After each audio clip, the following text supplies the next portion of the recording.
he says one of the things that separates Roman paganism from Greek paganism and from other paganism is that Rome had the household gods, meaning they knew that the family was the center of their civilization, and the family had to be protected. And that's the basic unit of society.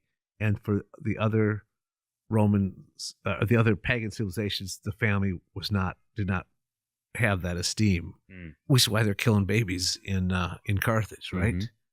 But the household gods is what set the Roman Empire apart. And Chesterton makes the point really at the beginning of the book too, that in history, it's the civilizations that have held the family as sacred and as the primary unit. Those are the civilizations that survive, and the others don't. Welcome back to On the Line. In today's episode, we have the pleasure of sitting down with Dale Ahlquist, who is the president of the Chesterton Society, which is a group that looks at the works of G.K. Chesterton. So if you followed this channel, you've probably heard references to G.K. Chesterton, C.S. Lewis, many different times. And in this discussion, we do a deep dive into who G.K. Chesterton is, his works, particularly two of his big books, The Abolition of Man and Orthodoxy. He's one of the most prolific English writers in the Christian tradition, and it's fun to kind of compare and contrast him with C.S. Lewis a little bit. So this conversation is just an absolute joy, and we hope you enjoy it as well. Thanks, and God bless.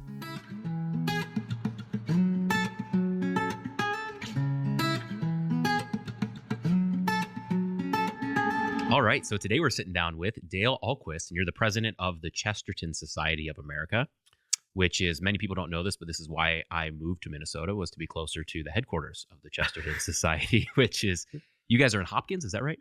Yes. Okay, which is western Minneapolis.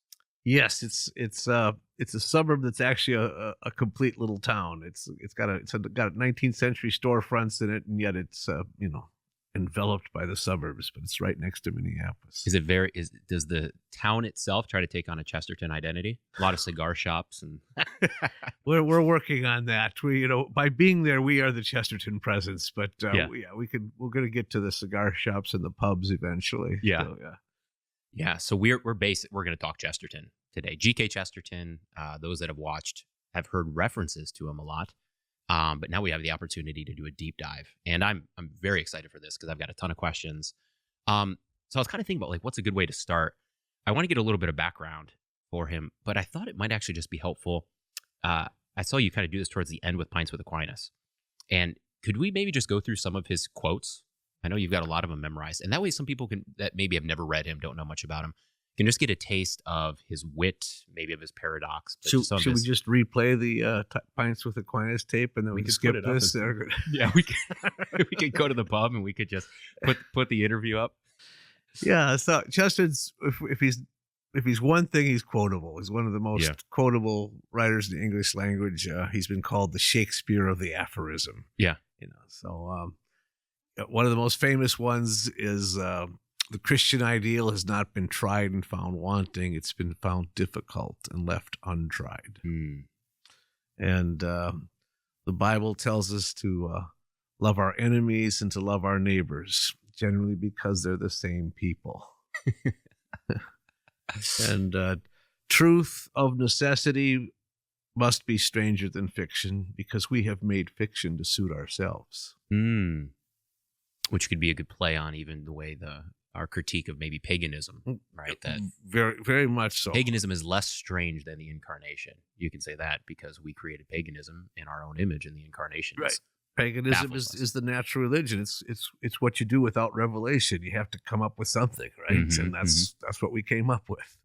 But nobody would have come up with the idea of God becoming a baby and God dying on a cross. That's something nobody would have come up with except God. Yeah. And that's what I think I appreciate about Chesterton is he almost looks at those things with fresh eyes and sees the strangeness in it. And once he sees the strangeness, it gives him kind of this poetic ability to really, he plays with his paradox, right? But he just makes you look at it in the strange way, which makes you then appreciate kind of the audacity of the Christian claims. Yeah, he says, the goal of the artist, the poet, the philosopher is not to make strange things settled, but to make settled things strange. Yeah, very much so. And this is where you get to the opening scene of Orthodoxy, which is this guy gets in the yacht and goes off to discover a new country, and his boat gets turned around, and he returns to England and lands in England thinking it's another land. And he's looking at all the things that he's familiar with, but he feels like he's seeing them for the first time because he feels he's somewhere else. And so all these familiar things suddenly look completely new to him. And that's how we're supposed to look at the world, is as if it had been just created that day and everything is brand new. That's kind of like with his quote, and that I mean, that's actually probably a pretty good lead into how that applies to Chesterton, right? Because that's part of his. Maybe we can circle right back to that. But it does remind me of the quote where he talks about, it's one of my favorites. In fact, I used it in a funeral sermon not that long ago, which is kind of interesting. But he says, it's fully plausible, you can probably quote it better than I can, but it's fully plausible that the reason all the lilies look the same is because God never grows tired of making lilies. And then he says, we've sinned and grown old. Our Father in heaven is younger than we. Because he's got this freshness. He wants the sun to rise every morning. So he says, do it again, do it again. And he makes it. So yeah, it's beautifully refreshing to listen to him, which is why so many people fall in love with him, why there's a society. And it's what happened to me. Yeah. Yeah. And you fall in love with Chesterton. He's one of those writers you can just return to again and again and read the same passages again and again, and they are as fresh as ever. So there's a very profound but delightful aspect to his writing. I will say this. So we were talking when we were kind of prepping for this, or just kind of talking about having you on. One of the things I said was I think he's my second favorite author, which actually he would kind of rival Tolkien too. But I said C.S. Lewis is my first. And the one thing I will give Chesterton credit for is I will read Orthodoxy ever since the first time I read it, which was probably 3 years ago. I try to read it every single year. And that's a book that you could read every single year. I would say that about a lot of Lewis's works, but not to the same degree, because it's not the poetical nature of it makes every time I read the chapter, I'm like, did I read this before? Right. And like your light's going off on all these different things. And then I finish the chapter. I'm like, what did I just read? Right. But it's so beautiful, and it's very deep in that way. No, I other people have pointed out the same thing, that Chesterton is the only writer who can rewrite a book from the previous time that you read it. Yes. Yeah. So and you have, you see the thing that you underlined the previous time. So you have physical evidence that you've read the book before, and yet, well, wait a minute, I'm reading this for the first time. I don't remember that at all. Yeah. And it's a magical quality that he has to keep being new every time you read him. Yeah. So what should we know about Chesterton? You mentioned, his example of the yacht going out to sea, coming back. That's part of his story, isn't it? That's what he says is part of his story, that he went off to found his own heresy, and right when he put the finishing touches on it, he found out that it was Orthodoxy. His new religion was something that someone had already come up with 2,000 years before him. Yeah, and so there's the delight right there. He thinks he's going to come off with something new, but that new thing has already been there. It's been staring at him the whole time, but he finally sees it for the first time. Chesterton says that you can stare at a thing 999 times, and it's not till the 1,000th time that you see it for the first time. It's also what makes him such a great mystery writer, great detective writer, because he sets a clue right there in front of your nose, and you read this great detective story. You're trying to find the solution, and then when it's revealed, you go, "Of course! I mean, I knew that." But then you didn't know it. That's what's so pleasing and aggravating about a good detective story. He says it's the only type of only genre of writing that makes the reader feel good when it makes him feel stupid. Which he applies that to even like his theology, right? Yeah, absolutely. Which is, I always like the quote. I think, well, Augustine puts it this way. He says that the Old Testament is like a furnished room. It's got everything there. But then the New Testament is rolling up the windows and letting the light shine through. And then all of a sudden you can see what was there. So you're kind of bumping along in it. You're saying, what's this shape here? And then you finally see it, right? So what is concealed is now revealed in the New Testament. But those clues are there all along. Yeah. Like you go through, I teach 7th grade in the religion class, and we go through like the first couple chapters, and it's like, you've got let God said, let us make man in our image, Mhm. right? So you've got a singular and then you've got a plural. Does that prove the Trinity? No, but is it a clue? Does it line up? Does it support it? Yeah, and you go through and there's so much of that throughout the Old Testament. And Chesterton very much sees that, right? Yeah. I think the Apostle Paul does too when he lays it out, saying, what could be known about God has been evident from the beginning, Mhm. and but we found a way to miss it. Mhm. Yeah. So who was Chesterton? Actually, I don't know this. Was he an American or was he a Brit? I should know that. He was English, yes. He was English, Yes, okay. yes. So born in a suburb of London, Kensington, Mhm. in 1874. So he's a product of the Victorian era. And turn of the century in 1900s when his writing career began. And he became one of the most prolific writers who ever lived. Just astonishing output that he had. He wrote for several newspapers, and that's one of the main reasons he was so prolific, because he was mostly a newspaper guy. And that's how most people knew him, is from his daily columns, and his books really were only a fraction of what he wrote, and not the most popular thing he wrote, but they were decently popular. They were well known because he was well known. Mm-hmm. And he as a side thing, he did this detective fiction and created the character of Father Brown, which was sort of the antidote to Sherlock Holmes, the underdog detective as opposed to the superhero detective with the encyclopedia mind. Father Brown is the least likely one in the room to solve the crime. It's kind of the inspiration for the Columbo character. It's the whole idea of having detectives who you don't think are quite up to the task. That was created by Chesterton. I have to confess, I haven't read those books yet. I need to. Yeah. It's okay. I mean, we're talking about a priest detective, so confession, Brian, is the right thing to do. You have to confess. Yeah. Yeah. So, we have that too. We have individual confession in our church. So the idea is that the priest, especially in early 20th century England, priests don't have any status at all, really. And so they're the least likely person in regarded by the rest of society as being smart, right? Mm-hmm. But he's a humble figure, and he just sees what nobody else sees. And the thing about the confession is that someone who hears confessions might know how the criminal mind works. That's true. And that's what if he has an advantage, that's it, because he knows the heart of man. Yeah. In fact, in one story, he says the reason he was able to solve all these crimes, he said, is because I committed them all myself. Yeah. Because he knew he knows what the sinner thinks. Yeah. But again, that was one of the things that helped make him popular. But because he wrote as a newspaper man, he wrote literary essays, and he wrote about everything. It was basically no subject he did not write about. Mm-hmm. But he shocked the literary scene in London when he started to defend Christianity, because agnosticism was on the rise, and the intellectual was supposed to be not a religious person.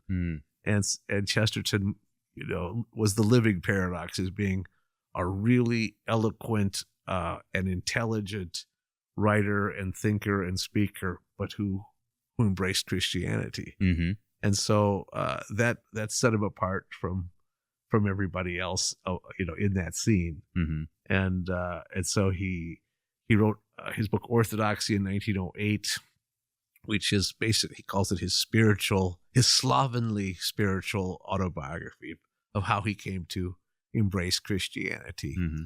And then he shocked the world again in 1922 when he became a Catholic. Yeah, because he was Anglican before. He was is that Anglican, right? yeah. Okay. So he was raised kind of Unitarian with no creedal faith at all. Mm-hmm. And so he becomes a Christian at about 1900, about the time he gets married.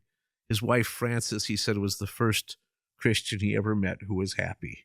And so he attributes a lot of his reason for becoming a Christian just to her joy and her personality. And they had a very loving relationship. But he was very much an intellectual convert, one who just read his way into the faith. Mm-hmm. Yeah. So a little bit of overlap there with C.S. Lewis and him. And in fact, he said, didn't C.S. Lewis say that the everlasting man, which we're going to dive into here in a little bit, but that was the best apologetic? Yes. He would recommend the everlasting man to other people as being the best work on apologetics of the 20th century. So because that had the biggest impact on his own conversion, right? As far as any written document. Yeah, that's what he says. He was an atheist when he started reading the book, and he said it was the first reasonable defense of Christianity that he'd ever read. And he also, has the great line: "A young man who's serious about his atheism cannot be too careful about what he reads." Yeah. You want to jump into Everlasting Man? Is that a good place to start, or should we start with some other works? We can jump wherever you want, because we'll be jumping into the other thing too. But I think maybe the order of the two books is Orthodoxy and the Everlasting Man. So we could in fact start with Orthodoxy and then talk. Yeah, about let's the do that, Everlasting and that's Man. probably more accessible. So for those who are thinking, okay, maybe I want to read Chesterton, start with Orthodoxy.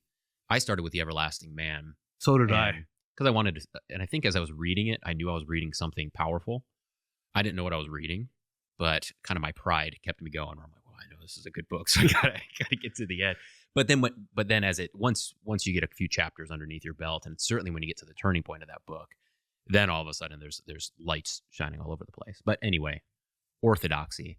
What's he trying to get at there? What's kind of his goal, and then what are some of the main kind of tenets that he puts forward? And we can maybe tackle some of the chapters. But so as I say, it's his personal account of why he came to embrace Christianity. And when he's talking about what Orthodoxy is, he's saying it's the Apostles' Creed. Mm-hmm. Okay, so it's just this very clear statement of what Christianity is. So he's not trying to reinvent a definition of Christianity. He says this is the one we're using. But his point is that he gets there by not reading classic apologetics. Mm-hmm. He gets to Christianity by reading all the arguments against Christianity. And he says those are the things that were the most convincing of anything he'd read. Yeah. So he considered all the modern philosophies, and he realized that if you took them to their logical conclusion, it would lead to madness. Mm-hmm. And so he says classic apologetics is usually the first thing we have to demonstrate is sin. Well, people don't believe in sin anymore. So even if you demonstrate sin, people aren't impressed. He gives the great example of a guy skinning a live cat. I was thinking about that. Yeah. Oh, yeah. Right. Yeah. So he says if someone's deriving pleasure from skinning a live cat, it means one of two things. It means what the atheists believe, that there is no God, mm-hmm. or what Christians believe is that there's no present connection between God and man, which is what sin is. Sin is the broken connection between God and man. Mm-hmm. So that's a demonstration of sin, of a broken relationship with God. But what does the modern world do? It doesn't deny God, or it doesn't worry about denying God or denying sin. It denies the existence of the cat. Yeah. And, it's just this fundamental problem. Now, that's Chesterton being witty, right? That's just funny. But think about this. If a doctor can tear apart a live baby inside its mother's womb, mm-hmm. it means there's either no God or there's no connection between God and man, because that would be considered a sinful act. Yeah. Except, what do? We deny the baby. We deny the existence of the baby. Yeah. So he's prophetic in that way. He's very prophetic. Yeah. Hmm. Yeah. So he takes on modern philosophy. He says almost the problem with almost all modern philosophies is that they are an attack on free will. There's some sort of determinism so that your actions can be blamed on something else. Mm-hmm. And that's a recipe for madness. Mm-hmm. And so Chesterton's trying to say, what is the most sane philosophy? That he's going to be arguing that Christianity is the most sane of all the philosophies, and that the other ones will drive you insane.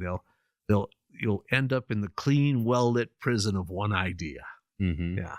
And but then he even takes a step further. Not only will these philosophies end up in the madhouse, but they will end up in self-destruction. These are all self-destructive philosophies. They will destroy themselves. They'll eat themselves up.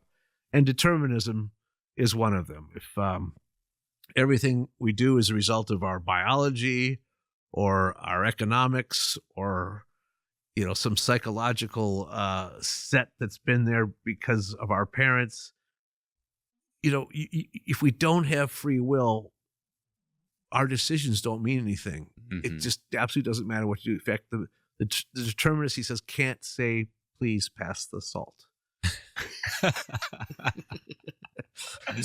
Yeah. Yeah. Let's dive into that a little bit, because Okay. I've been intrigued by that. And you know, I know you're Roman Catholic. We're LCMS Lutheran. I don't know how much you know about LCMS Lutheran, but we are not Calvinist in that we are not double predestination, right? And that's always one of those areas where you kind of becomes kind of people get confused with that. Oh, they do. Easy. But when I was reading his biography on Thomas Aquinas, which is fantastic, It is, fantastic. He really leans into Manichaeism, and he basically says that Manichaeism is kind of the same as the Calvinist. And he basically says that it seems like double predestination in Calvinism is, in Chesterton's mind, one of the worst, heresies out there. Yeah. And he basically says, like, there's no difference between the double predestinationist and the evolutionist, because the evolutionist will say, I'm skinning the cat because I've got bad genes, right? Exactly. I've got, determinism. These are the cultural and social factors and psychological factors that led to me being a criminal. And so that's what the evolutionists will say because of billions of years of da-da-da. But then also the double predestinationist says the same thing, right? So what's kind of his take there or his read there? Well, this is where he gets to there's only one solution to that problem, because we have to believe that God is all sovereign, all powerful, all knowing. Because if he isn't, why bother with a God that is anything less than that, right?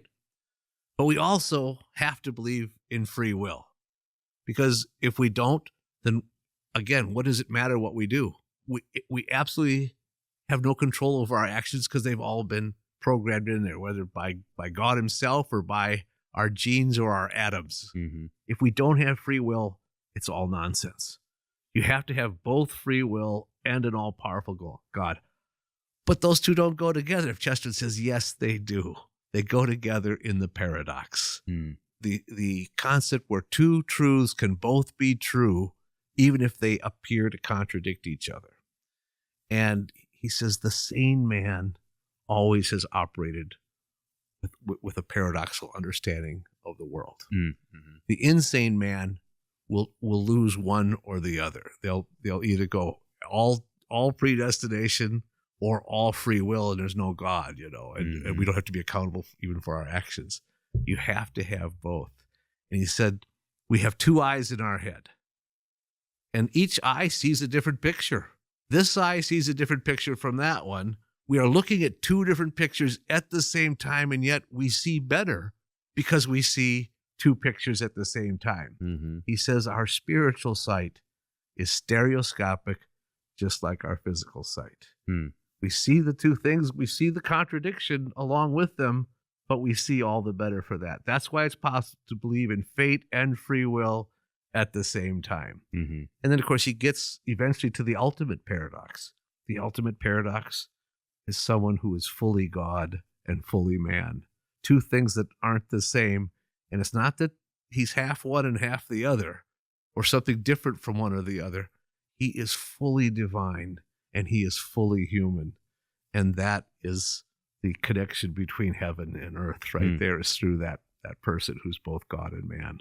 That's one of the distinctive aspects of Chesterton is his paradox. That's what he's very much known for. Yeah. And I think the value there is so potent, and I want to hear kind of some of your thoughts on that. But we run into that all the time, right? In theology and in regular life, right? So another good example is, by grace you've been saved through faith, not by works, so that no man may boast, right? Ephesians 2:8. And then you've got James, which is part of the inspired word of God. No question about it. And he says, faith without works is dead. Dead. If you take those two, and there you could throw another, dozen passages in that would do the same thing. That's a paradox. Those are two different statements, right? Even a minor writer like C.S. Lewis has pointed out the paradox in Scripture. Yeah. Because what does Paul say? Work out your salvation with fear and trembling. For God is at work within you to both to will and to achieve his purpose. So you've got to do this work. God's going to work it out. But they both, and Lewis describes it with a nice image, a scissors. You got to have both parts of the scissors. Yeah. And that's what a paradox does, is it opens up to a deeper truth than you can at first wrap your mind around. That's right. Which is, and we can talk about this later, but that's why poetry is so potent, because poetry does that same thing with words. It's kind of built to bring in a deeper meaning than you can explain systematically without poetry. And I do want to dive into kind of that poetry aspect later. But yeah, so that paradox is so important. I think in an orthodoxy, he gets to that where he basically says the cross then too, along with the incarnation, is a great one. And then he plays it out poetically where he says basically, it meets, the two paradoxes meet, right, and they go out to all four corners of the world, right? So and versus like these circular type ideologies and stuff like that. So I don't know if you want to comment. Yeah, the madness of infinity. He says that's the symbol of Eastern religion. It's the serpent eating its own tail. That's the circle, and it's a circle of madness. Mm-hmm. Whereas he says the cross can extend its four arms forever and never lose its shape. Mm-hmm. Right? And he says it's the signpost for free travelers. Yeah, what a perfect image that is. You realize just in that little phrase, it's a signpost. So it's the cross is a sign. And a sign will give you directions, but for free travelers, there's the freedom.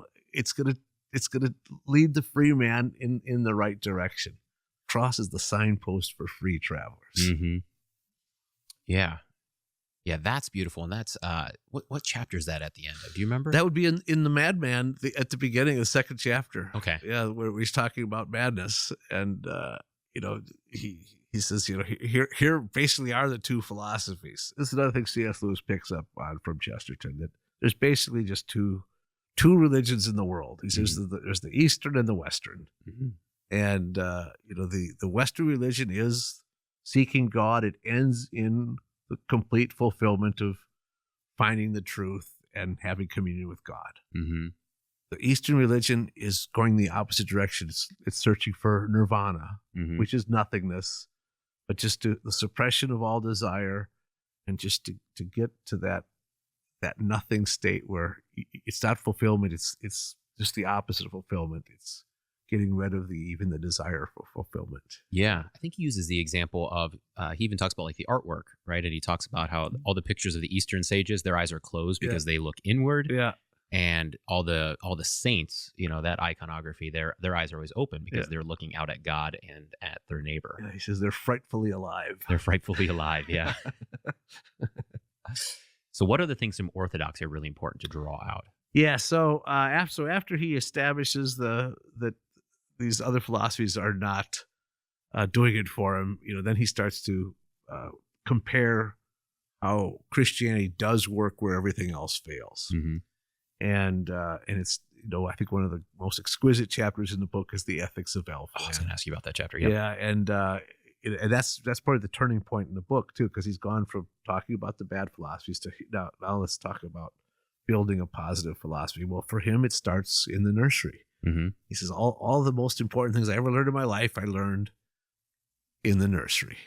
Mm-hmm. And he says there's certain truths that have been carried on from one generation to the other, told to the youngest children in the form of fairy tales, and those are all moral tales. And and just think about they're none of them are Christian per se, except they all are telling Christian truths. Mm-hmm. How faith works, how courage works, how charity works, and how humility works. Cinderella's the humble will be exalted, and Jack the Giant Killer is how you have to face the evil, and you have to fear it in order to be brave. Courage means laying your life down in order to gain it, right? Mm-hmm. And Beauty and the Beast is you have to love a thing first and then make it lovable afterwards. Mm-hmm. So it's how it's faith, hope, and charity are being told in the form of fairy tales, and so he establishes that great point. And that line you were quoting earlier about do it again, mm-hmm. do it again, that comes from that chapter there. Yeah. God says every morning, do it again to the sun. Mm-hmm. That God can thrill in monotony, but the only other person who can thrill in monotony is a child, because the child will also say, do it again to the adult until the adult is nearly dead. 100%, right? Yeah. So, and then he does something really wonderful, talking about how scientific law works. Hmm. Well, he says the definition of a law is that it's something that can be broken. Hmm. There's even a will there's a will behind every law. So that's free will at work right there. When we make our political laws, that's an example of we are acting with our free will to make a law, and you are acting with your free will whether to obey it or not, right? Well, the scientific laws, he says, work the same way, and this is revelatory, because we think of a scientific law as being something that's unbreakable. He says, no, the really all scientific law is it's an observation of weird repetition. Yes. And we usually bet with that repetition, except when it doesn't work. And a good example is gravity. It's the first scientific law anybody thinks of, right? We can imagine the apple not falling from the tree. We could imagine an apple suspended in midair. And actually there's examples of people who have levitated, right? Who have broken the law of gravity, the saints who have levitated. Yeah. Thomas Aquinas being one of them, right? Oh, is that part of Yeah, one of it? yeah. His levitation is all the more impressive because of how large he was. Right? But I love, just as an aside, I love Chesterton's take where he says, because there was also the miracle where, like, he when he was in the chapel or something, I think he saw Christ, and he says, I think that's true, Chesterton says, but he says, I'm not actually all that concerned with whether or not it is, because a saint needs to have a miracle, right? And he goes back to the story of when the brothers send in the prostitute, yes, to try to acquire persuade him not to join the religious life. Yeah, and do you remember what he says? He says the fact that he ran out of that room with a naked woman, that was a miracle in its own, and therefore he deserves to be sainted for that. What he does is he went after the prostitute with a fire poker. Yes. Which says, I'm not going to lose my innocence to you, lady. Okay. So, and this is a very humble, sweet man, Thomas Aquinas. Yeah. But what is a miracle? A miracle is breaking scientific law, right? It's breaking this weird repetition. If someone is dying of cancer and suddenly they don't have cancer, a scientific law has just been broken, right?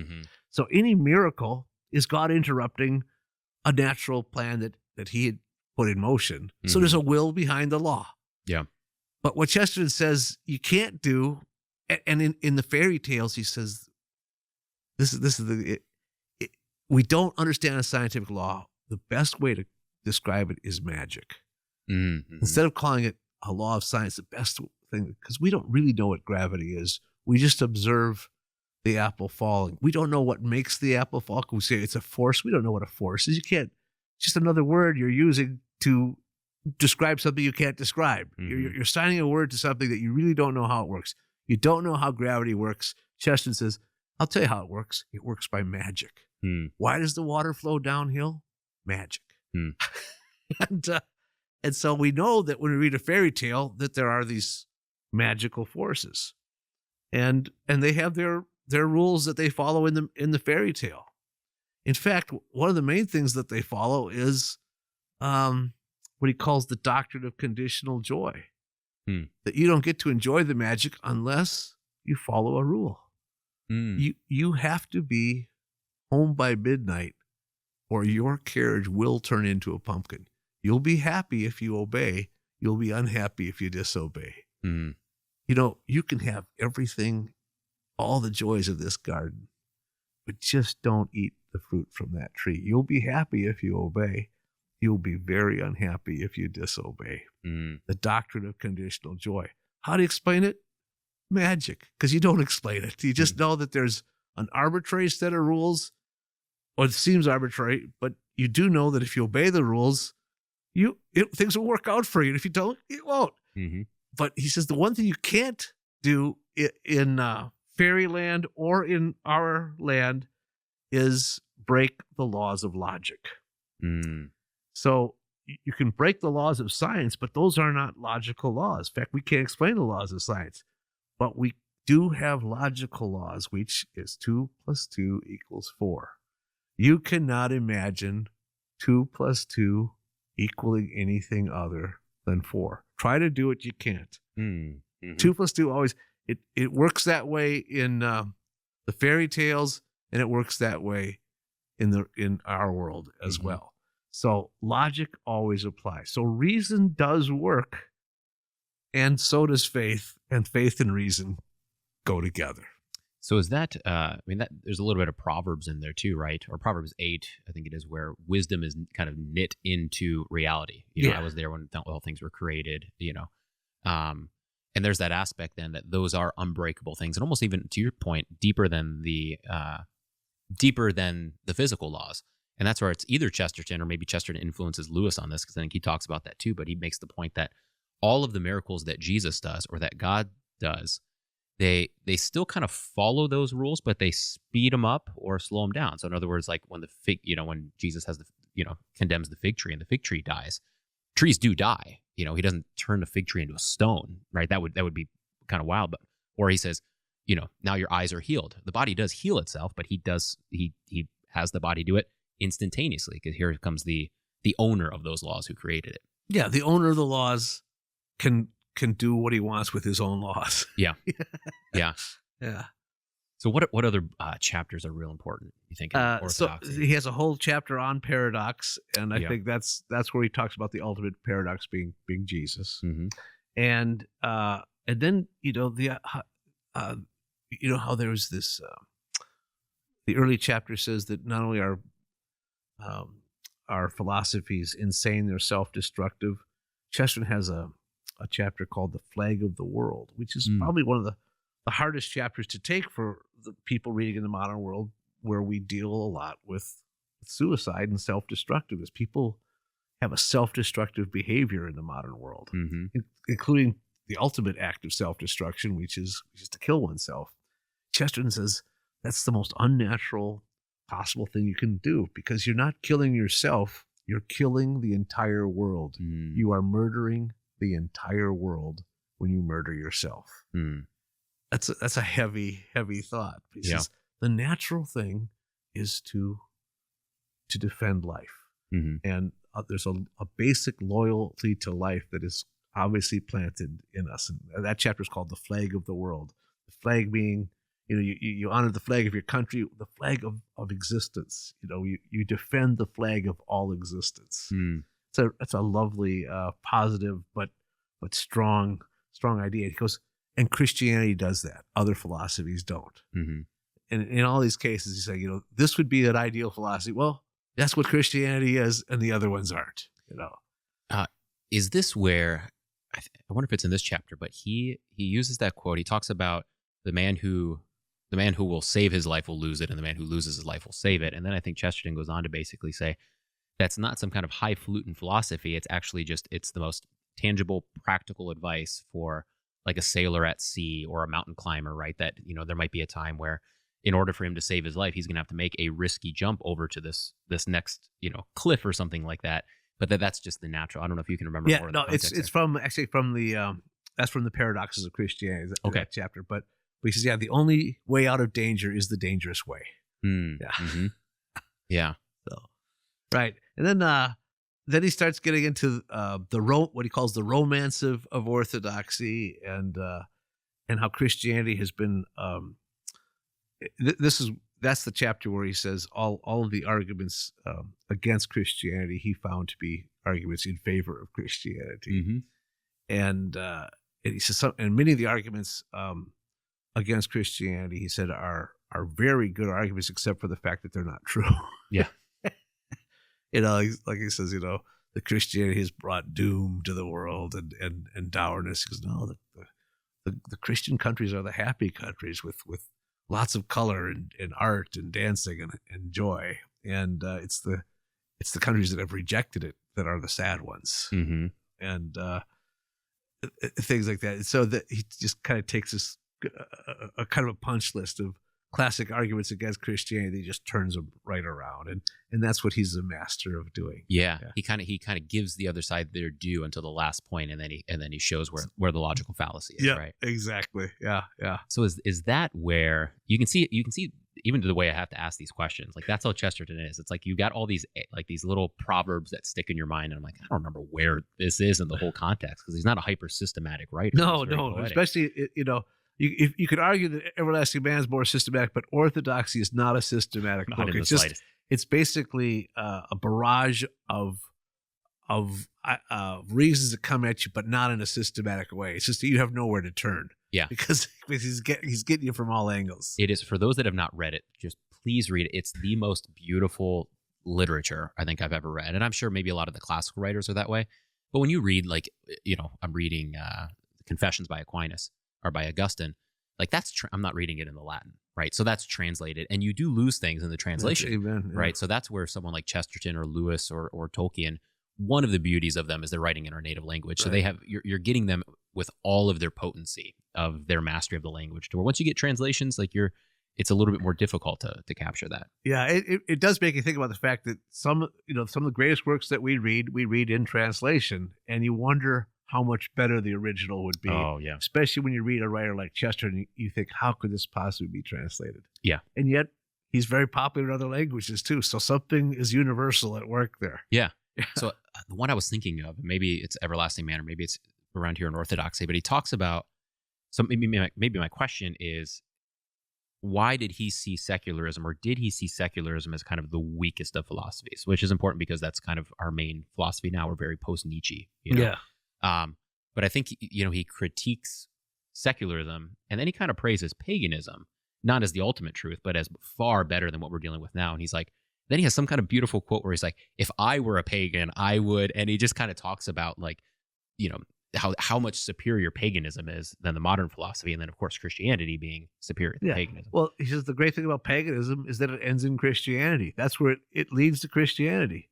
All of the hopes that are expressed, in the pagan ideas, in their myths and in their philosophies, are fulfilled. They find the thing they're looking for. Paganism, in like the noble paganism, I guess. Yeah, say, not like Carthage. Well, yeah, like no, and that's what we get that in the Everlasting Man. Goodness, yeah. But you mentioned Nietzsche. Orthodoxy is really a perfect antidote to Nietzscheism. In fact, he refers to Nietzsche several times, which is, if you think about how quickly Nietzscheism became an influence in the modern world. Chesterton wrote Orthodoxy in 1908. Nietzsche died in 1900. But of course, he spent the last 11 years of his life in a madhouse. I mean, his philosophy is insane, and that's where he ended up in. And Chesterton's basically making that argument right there. He's not using Nietzsche as an example, except the fact that Nietzsche is a perfect example of someone whose bad philosophy leads to madness. And that's really what happened with Nietzsche. Nietzsche's philosophy is madness, and yet that's what the modern world embraced. How would Chesterton identify kind of the core of that madness? The idea that we can move beyond good and evil, so that our morality is no good anymore. The idea that we have to be basically heartless and not give into emotion and rise above. We have to rise above ourselves. It's a very evolutionary philosophy that the Ubermensch. The Ubermensch, yeah. The Superman is something above man, and that's what our goal is. And Chesterton says it's very ironic that Nietzsche, who was probably afraid of a cow, came up with this idea. Yeah, but he was already half a bubble off when he came up with the idea, and so he has this line that that's where reason. You have to have reason, but reason alone will lead to madness. This is the madman's not the man who's lost his reason. The madman's the man who's lost everything except his reason. Yes. Your reason has to be balanced by this creative imagination, this uniquely human thing that only God has given us. And it is not an evolved thing, which is the creative imagination. Which is that childlike wonder, right? Yeah. And that's where he gets back to, we've sinned and grown old. Our Father is younger than we, right? Yeah. So he says he makes the difference between the poet and the logician. He says, the poet's just trying to get his head into the heavens, whereas the logician's trying to get the heavens into his head, and his head splits. That's Nietzsche. Yeah. His head split. Yeah. That's such a great little anecdote. And I forget if it was him or Lewis, once again, but where he says, like, the madman writes on the roof of his cell, there is no God. Is that Chesterton? It's not Chesterton. Okay, I think it's Lewis. Yeah. Yeah.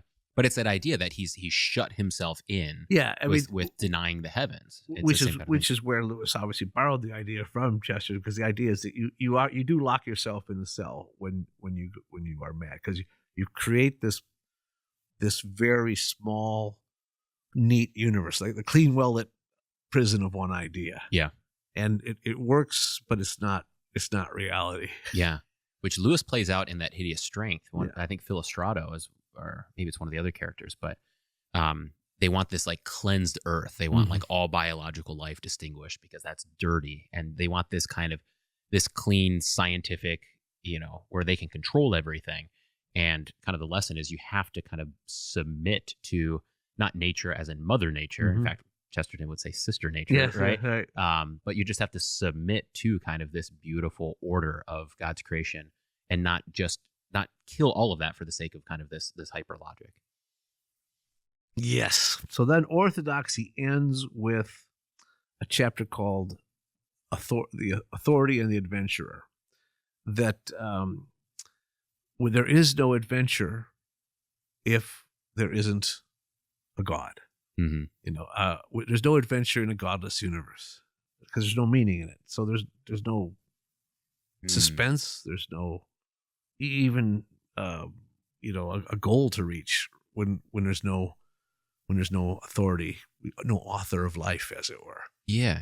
And that's where he talks about the end of paganism. That the pagan at the end of his search, when before the revelation of Christianity, was an unhappy man because he couldn't find the fulfillment in just this world and in just his own ideas. And he says the joy, which was, he says, the great publicity of the pagan, underneath was hiding great misery and a great sorrow. Whereas the Christian, who doesn't appear at first to be joyful to the outside world, has this fountain of joy underneath, this great bursting joy that hasn't been emergent yet, that hasn't been seen, and he just that wonderful image of the Jesus.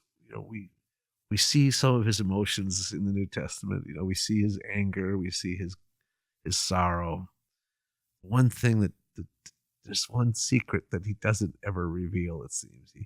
He says, in his mind, when he went up to the mountains to pray, the one thing he was hiding from everyone else was his mirth. He was absolutely enjoying and laughing at full of joy that God, not only imbues in each of us, but most would have imbued in his own incarnation, right? The great secret of Christ's mirth. Yeah, I do remember that. That's a beautiful way to end. Doesn't he get at to the paradoxical nature? Maybe this is the earlier chapter of Jesus, and I think he makes a really important point that people will very often miss today, which is he says the one thing correct me if I'm wrong, but the one thing you can't say of Jesus is that he was nice. Yeah. But doesn't he say that? But he is a paradox. He's always extremes, and then the extremes kind of meet in the person of Christ. I don't know if you want to comment. That's actually from the Everlasting Man. Is it? Okay. That image of gentle Jesus, meek and mild, right? Now this is the guy who threw the money changers out of the temple and talked about, I didn't come to bring peace, I came to bring a sword, and all these things we don't normally associate with the Sunday school Jesus, right? And that's perfect, Chester, pointing out the thing that we aren't seeing, and that gives us a better image of the reality when we see that other thing. And so Jesus is a confrontational figure. He's very much a confrontational figure. He, on the one hand, saying, come to me, my burden is light, but he's also saying, you got to take up a cross and follow me too. Yeah, so he makes paradoxical statements, and then he's boldly adherent to God's law and upholding that. Hence, when you see the money changers, right? And then he's also boldly merciful, right? But he always sits on kind of the edge. He's never at the middle, if that's a way to put it. That's right. He's never lukewarm. Never lukewarm. Right. Yeah. Right. Both, and that's in his Chester's chapter on the paradox, is that it's love and wrath both burning. Love and wrath both burning. And he says that the church keeps red and white in their fullest colors and doesn't blend them. It doesn't become pink. It's fully red and fully white at the same time. He says the church has always had a healthy hatred of pink. Yeah.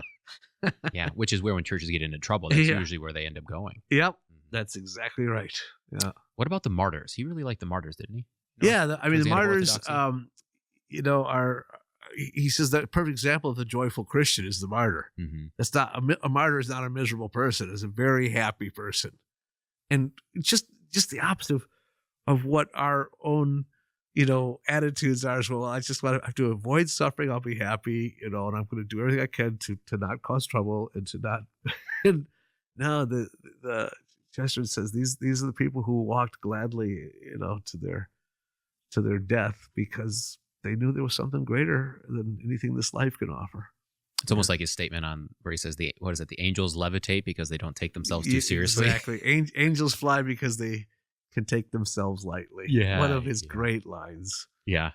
Yeah. Yeah. It's a good lesson for all of us. Yeah. The more seriously you take yourself, the more rooted you are in earth and pride. And, Satan fell by the force of gravity. Yeah. So should we jump to Everlasting Man? Sure, we can jump there. Okay. So I want to take some time on this. And then maybe you can explain to me the man who was Thursday at some point. Yeah. Okay. I don't understand that. All right. So the Everlasting Man, is it fair to say the Everlasting Man is his greatest work? It's not fair to say that at all. Okay. But it's one of his greatest works. It's powerful. Yeah. I can understand why it moved Lewis so much because he does what we talked about earlier, where he makes you look at it again with completely fresh eyes. And there's a way to go about that in the wrong way. There's some people that shock for the sake of shock, or they try to frame things in a way that people have never heard it before for the sake of doing so. But Chesterton gets you to right back to orthodoxy, right back to those Christian statements. He's never far from Scripture, but he's seeing it with fresh eyes, and he invites you to do the same. And I think he does that very well in the Everlasting Man. Yeah, that's I think part of, if there's a plot to the Everlasting Man, that's it. He's trying to get us to see the church in a new way and not in the way that we've ever seen it before. To see Christianity in its wholeness. Because the problem is most people think they know what Christianity is, but they've only been this close to it and they don't see the whole thing. Mm-hmm. So he's trying to get us to step back far enough to see the whole thing and then to see how strange it really is.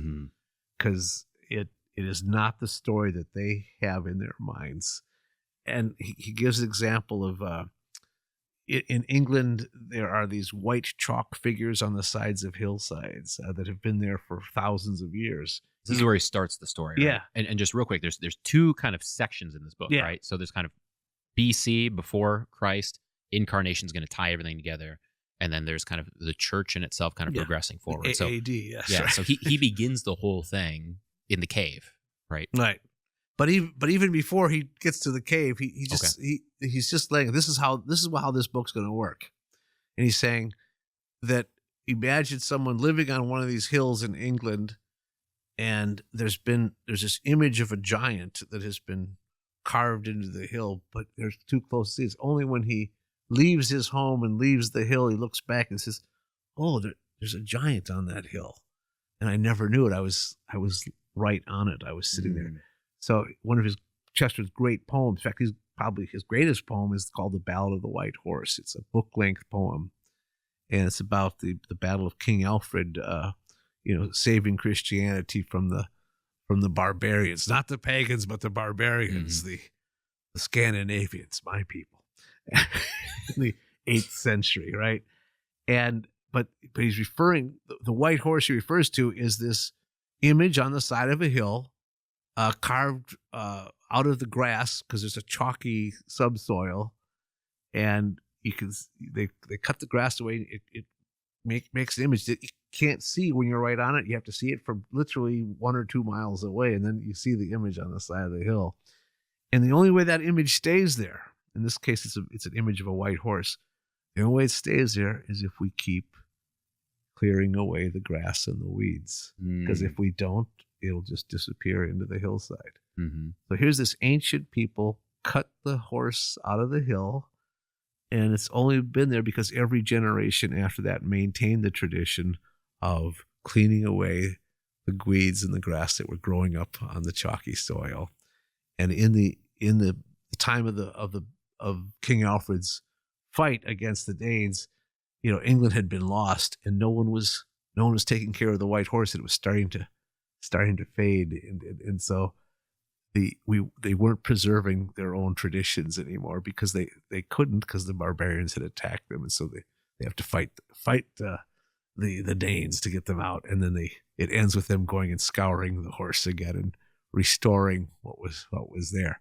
So that's an image that he does in his poem. He brings that into the everlasting man as the first the first image that we're going to look at Christianity from a distance now, because you haven't been seeing it. You've been too close to it to see it. And so now we're going to do it by starting with ancient man and what led to Christianity, and then what happened when Christ came and what happened since then. And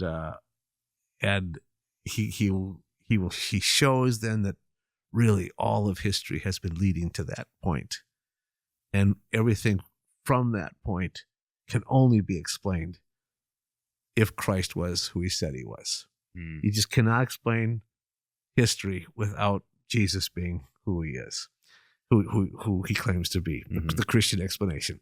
So he starts in the cave. What do we know about the caveman? What do we know about the caveman, Brian? What do we know about the caveman?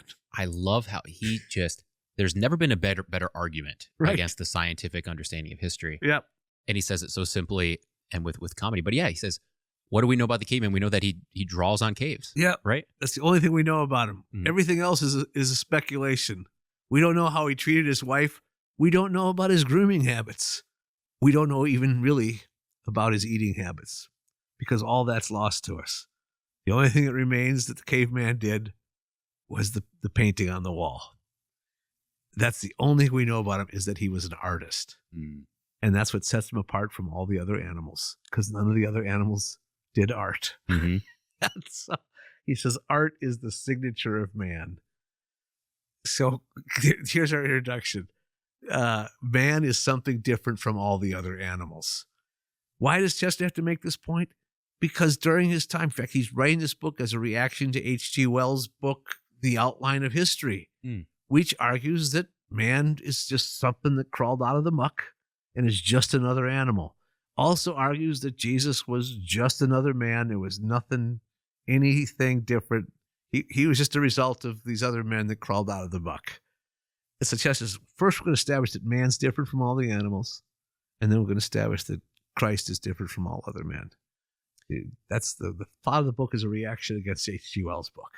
I mean, there's so much in this book. That alone is just so profound. I mean, we were reading, our kids are 4 and 3 and young baby, but we've been reading through the Magic Treehouse one, which is good. I mean, they're really good books, and the kids like them. But there's one where they go back to some kind of ancient prehistoric kind of situation, and the whole story is basically like there's this the author basically says that there's this artwork of like a man with like antlers or something like that, and then basically because of that artwork, they're like, well, the man must have worshipped animals, right? And it's like, to your point, it's such a jump. All we know is that there's artwork, right? But they come up with this, well, they must have eaten this way. And to your point, like the caveman must have, beaten the other caveman to like drag cave woman in for procreation. And it's like, where are you getting that from? You're getting that from this picture on a cave, but they do. They or whatever. They go on and make these large assumptions, and they call it science. Yes. Yeah. Yes. It's just the most speculative conclusion they could possibly come up with. But it's necessary because it's part of their philosophy. They need to take God out of the explanation. And the uniqueness of man. Yep. They got to do that too. Right. So he makes that start. And where does he kind of go from there? Then he goes to civilization. What do we know about civilization? Well, that at the earliest evidence of civilization is that it was already civilized. He says the curtain goes up on a play that has already begun. Because what do we know about prehistory? We don't know anything about prehistory because there's no history. Yeah. Right? When history begins, it's civilized history. The time that the record of the human account starts to be recorded, man is civilized. We don't know how he got to that point, except that he got to that point. So, everything else is just complete assumptions. Yep. You don't know anything. You can speculate a lot, but when the curtain goes up on a play that is already in progress. So from what we actually know from history, man is civilized. Mm-hmm. And the people who aren't civilized are savages. And we don't know if they preceded civilization or if they were results of someone who left civilization. What we do know is that the modern savages are modern. So that we can't call them prehistoric because they're modern. Mm-hmm. It's just such a brilliant analysis of how the world, comes up with an explanation that is completely, again, made up. And so then he looks at ancient civilization and he sees it has laws, it has art, it has order, and that's turns out to be the more natural way for man to live. Mm-hmm. Is it a civilized setting? Mm-hmm. And then it's also religious, right? And he argues that that everyone has this sense of God and a creator. But he says the ancient tribes were polytheistic because they basically each tribe had their own god, but when they meet other tribes, they put their two gods together, and then suddenly you got a whole population of God. But he says there's always a God behind the gods, Mm-hmm. the maker of the gods, as it were, and that's the one you don't talk about. Mm-hmm. and he gives some wonderful examples of that. But so he splits an understanding of history up into four surprising categories. He says there's God, the gods, the demons, and the philosophers. He says those four things are present throughout history. In fact, they're still present now. They're even present in most people today. He says God is this fundamental understanding of our creator. It's one God, one creator, one all-powerful idea. The gods are our attempts to create the divine, the poetic attempts at understanding heaven. And that's where you get mythology from. And there's no theology of mythology. There's only a theology of God. Mm. But there's no theology of the gods. The gods are certainly the pagan attempts, but they're also artistic attempts. And so there's that's the natural religion without revelation. Mm-hmm. The demons are let's skip to the philosophers. The philosophers are using reason to explain all things, and the philosophers are trying to work things out in the ancient world. That there's such a thing as virtue. It affects our behavior. We're happy if we're virtuous, says Plato, and we're unhappy when we're not. And they're trying to work it out without the benefit of revelation, or even without reference to the mythological gods. They're just trying to use their reason and their wisdom, and they're going on one path. The religious ones are going on a different path, but they're not together. They only come together for the first time in Christianity, where Mm-hmm. philosophy and theology come together for the first time. But then there's this other thing, the demons. The demons are the shortcuts to the supernatural. Mm. So in other words, whether they believed that the gods could actually do things for them or not, and they made their sacrifices to them and everything, they did know that there was a way to get results, and that was to go to the dark side and to make deals with the devil, as it were. Mm-hmm. And so people knew throughout history that there were supernatural forces, but they were dark, and that's why you have the witches and the necromancers, the necromancers, right? Egypt. And it's a short. You get results. Mm-hmm. You get results, and those things have always been present. Those four things, and so he develops throughout part one how how mythology grew, how the philosophers grew, how the demons grew, and it reaches its high point in Carthage. Yes. A very high civilization, a rival to Rome in its power and its sophistication. They have the arts, they have commerce, they have everything going for them, but they also throw babies into the fire to their god Moloch. Mm-hmm. They're killing their children to appease their god and to get results from their god. I mean, it's just the darkest civilization you can imagine. Can you imagine a civilization that would kill its own babies, Brian? I don't even know what that would look like. Yeah, I can't even picture it. Yeah. Unimaginable. Yeah. Absolutely unimaginable. But there seems to be that trend throughout history. Did you read Pagan America, John Davidson? No, but okay. He really hashes that out. And goes through the history of it, and even talks about certain ages seem to be, constant. Yeah, and his claim is exactly what Chesterton is making, that demons are not fiction. They're there. The Bible's pretty clear on that, right? And these nations understand these shortcuts, and there seems to be some things that the demons ask of those who they're going to hand over what they want, and the sacrifice of children seems to be consistent. And do we or do we not forget that when Jesus came into Palestine, he came into a land that was full of demons. He was always casting out demons. Mm-hmm. We are so used to those stories, we forget how strange it must be that someone was just openly demon possessed and everyone knew it. It happened all the time, and Jesus was able to release these people from their bond to the demons. Mm-hmm. Mm-hmm. That's a huge story that we've kind of forgotten. Well, he also says that the downfall of paganism was when it just gave in to eroticism. Mm-hmm. He says paganism probably always ends in that, because either it finds fulfillment in revealed religion or it just degenerates, and then it starts doing the worst things. It starts doing things not because it starts doing these evil things not because they think they're good, but because they know they're evil. Just Romans 1, right? Where they actually invent new ways of doing evil. Yeah, right. Yeah, and so he says that's where it all starts falling apart.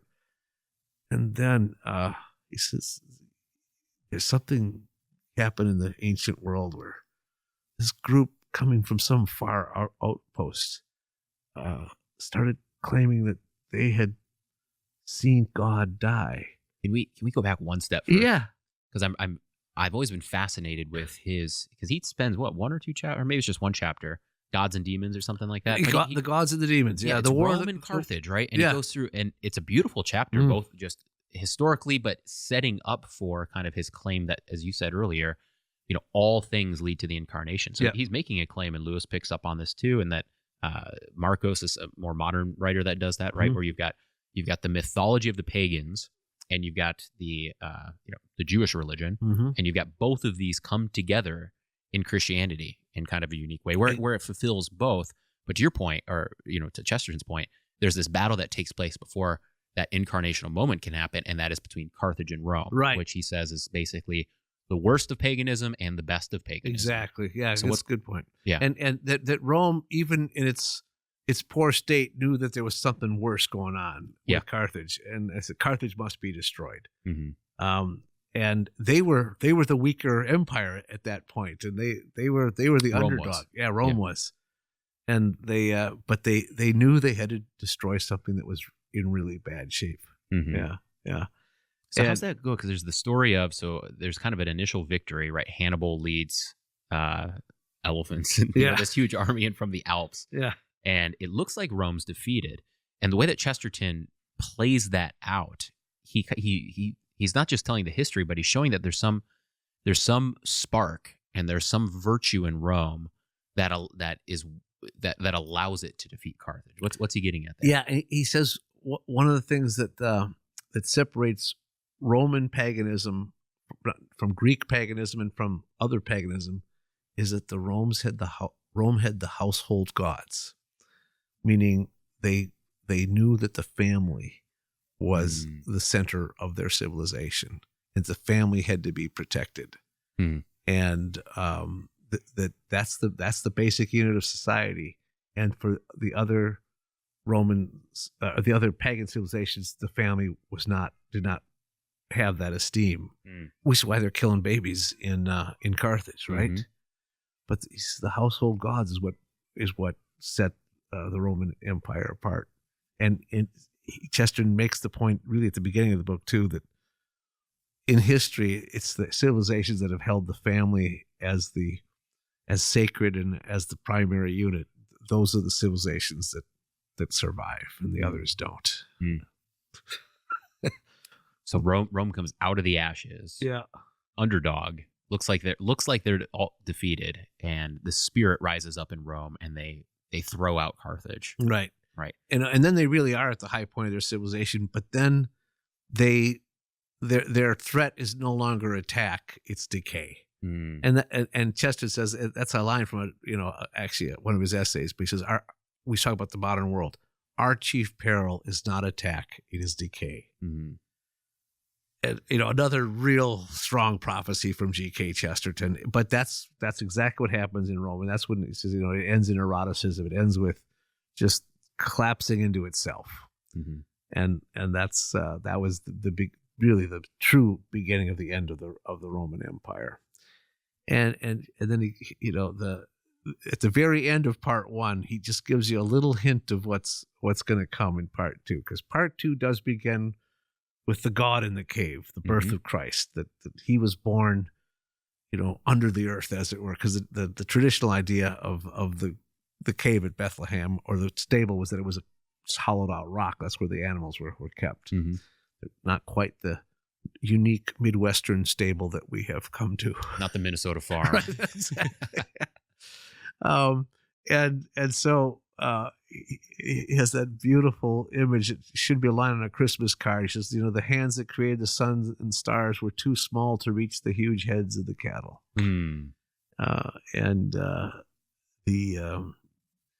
The other thing that happens there is that the mythologists, the ones who believe in the gods, the poets, the pagans, they are there because they are represented by the shepherds.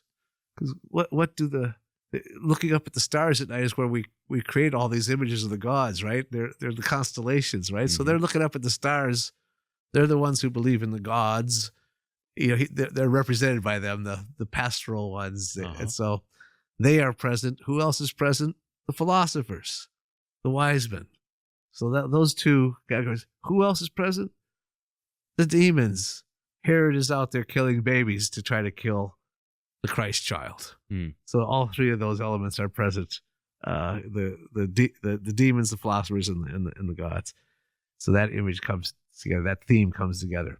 But right before he introduces them at the beginning of part two of the book, he has this little hint of what's coming, because he's talking about how Rome is starting to fall apart. The end of the world is that last chapter. He says, but then there comes this story of a group of people coming from this far outpost in the empire who says that they saw God die. But then they were saying, no, the God that was killed actually is become alive again. Oh, and they said that they've eaten this God. And he's making Christianity sound as strange as it could possibly sound, because those are all the claims they were making, that they saw God die. He's not dead. He survived his own death somehow, and now they eat him. And so, and he says the way they were just a nuisance at first, this group of people, but then they became important enough to ignore. They became important enough to ignore. And then they had to come up with new forms of torture to do away with them. And they came up with some of the strangest ways of torture that could have been imagined. They started feeding them to animals, and openly using them as crucifixes, right? As burning them on crosses. That was the pagan introduction to Christianity. First, where they were just strange, then they were we got to just ignore these people, and then we got to kill these people. and so we just get that little taste of, well, that's not what I thought of Christianity being, but that's what it appeared to the pagan world. Mm-hmm. And then we get into the part 2. We Chesterton talks about the riddles of the gospel, talks about some of the strange stories that Jesus tells in his parables, and again, everything's just the opposite of the Sunday school image that people have. Mm-hmm. He just takes one parable, which is the image of the lily of the field, and it makes you wish that Chesterton had written a commentary on the entire gospel, on the entire scripture. He does here and there. He'll pick out a passage, but the way he describes the lily of the field, here's Jesus. He picks up this lily, and it's just a minor thing. Consider this. Solomon in all his glory was not arrayed like one of these. And you go, oh, yeah, I never thought of that. And then he just throws away. Yeah, but it's ephemeral. I mean, but just think, God, who makes these lilies that just live and die, He cares more about you than about that lily, and yet He made that lily more beautiful than anything that man has ever created. Mm. So if He cares so much about the lily, imagine how much He cares about you. And but He expands it into just a marvelous narrative. And so there's these. We get a little taste of Christ's teachings and how riddles, how paradoxical they are. But then he says, the next chapter, the strangest story in the world, that Jesus didn't come to teach and preach. That's not His main purpose. Mm-hmm. And that's where you get the main idea from Mere Christianity that C.S. Lewis borrows from the book is that what you can't say about Jesus. Trilemma. Yeah. You can't say, well, he was just a great teacher. I mean, I've been so good. Well, a great teacher would not say the things that Jesus said. Mm-hmm. He wouldn't say that He was God. Mm-hmm. And if He did say that, he's one of 3 things, right? He's either crazy, or he's a liar, or he's a demon. Yeah. Liar, lunatic, or Lord. Yeah. Right? Or a demon. Yeah. And I mean, or he's saying who he is, right? Yeah. And those are the only choices you have. But the one choice you don't have is to say, well, he was just a great teacher. Mm-hmm. Because the teaching is clearly the lesser important thing about Jesus than the main point. He is on a mission to Jerusalem to be put to death. Mm-hmm. That's what He knows He has to do. And that's informing everything else that happens in the Gospels. Mm-hmm. So he gets to that at the beginning of the second half. He gets to that crux. Right. Those are the first 3 chapters. Yeah. It's basically the creedal faith. He kind of puts that forward. Yeah. Okay. Yeah.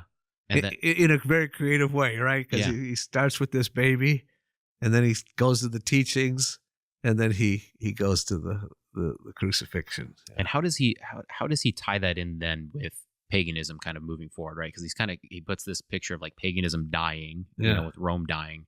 But then he has kind of this rebirth through Christianity, right? So does he play that out? I'm trying to remember. Yeah, well, I mean, when he describes the image of the crucifixion, who's at the foot of the cross there? The 3 great civilizations are there. It's the Hebrews, the Romans, and the Greeks, represented by the philosophers, right? What are the 3 inscriptions, the 3 translations of Jesus of Nazareth? It's in Latin, Greek, and Hebrew, right? Mm-hmm. And so. Hebrew represents the God, and Latin represents the gods, mm-hmm. and the Greek represents the philosophers. Yeah. Okay. Yeah. So Christianity becomes a fulfillment of all of all those, right? Right. Does he very much carry that because I know like some people say, many people say of Aquinas, right, that he baptized Plato, right? Aristotle. Or Aristotle. Yeah, you're right. Augustine baptized Plato. Baptized Plato, yeah. There's some of that Catholic Lutheran. There it is. In fact, that's Chesterton's argument in this Thomas Aquinas book, is that the Lutherans never got Aquinas because they never got Aristotle. Yeah. I do remember that. Yeah. I do remember that. Yeah. Some of the things he brings up at the end are quite interesting. But yeah, so there is that notion, right, that through this dying and rising God, the truths that were there in paganism right? That those things are now they're baptized and they're carried forward, Right. Which is Lewis's whole myth made fact. Like, he makes the big point where some people say, oh, well, there were dying and rising gods in these old mythologies, and therefore Christianity stole it. And then a lot of people try to be like, well, no, like, it wasn't the same thing, and da-da-da-da. And Lewis is like, no, that should be there. Like, of course they would come up with these stories because that's written into the very blueprint of creation that this needs to happen. Yeah. Right.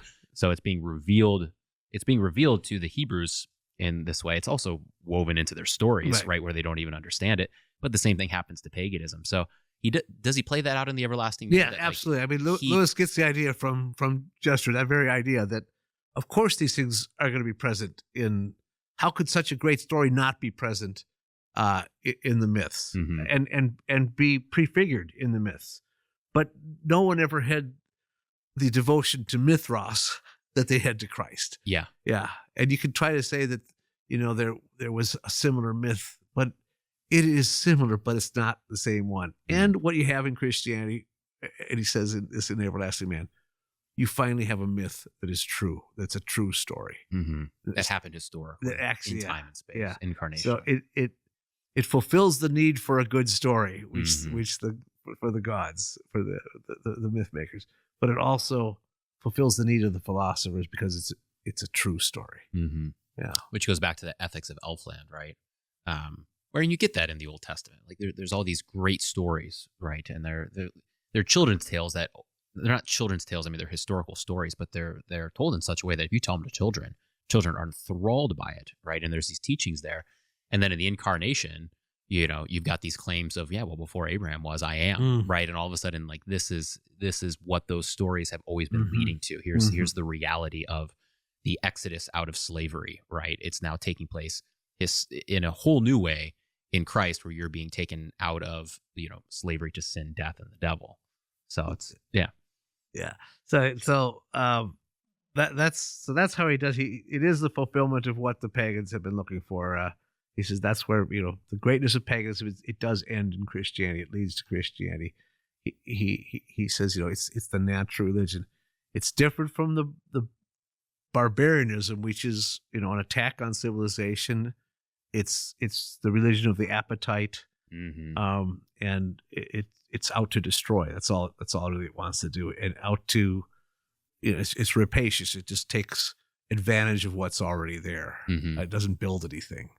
Let's do at least one more chapter here. Yeah, one of my favorite, the 5 deaths of Christianity. Yeah. Okay. So what's he getting at there? Because that's a powerful chapter. Yeah. Well, he says he says that the church has always survived its own deaths. Yeah.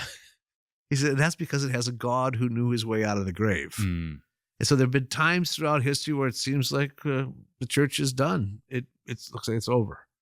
And yet there it is again. It just comes right back to life. Just as they're patting the ground down on the grave. Yeah. Right? It pops up somewhere else. Yeah. It's always been a premature funeral. And at the same time, he says, the church has often been wedded to the world, but it's always been widowed by the world. It's never done the church any good to try to accommodate the world. It's always been something different from the world, and that's why it remains, because it is truly the alternative to the secular way or the worldly way of living and believing. So, and the way the book concludes is with the idea that Christians have always believed that they have a message. They have something they need to tell to the rest of the world.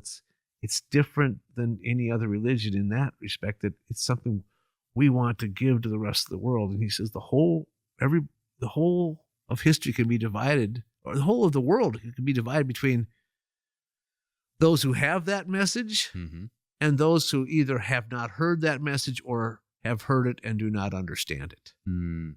And that is the division right there.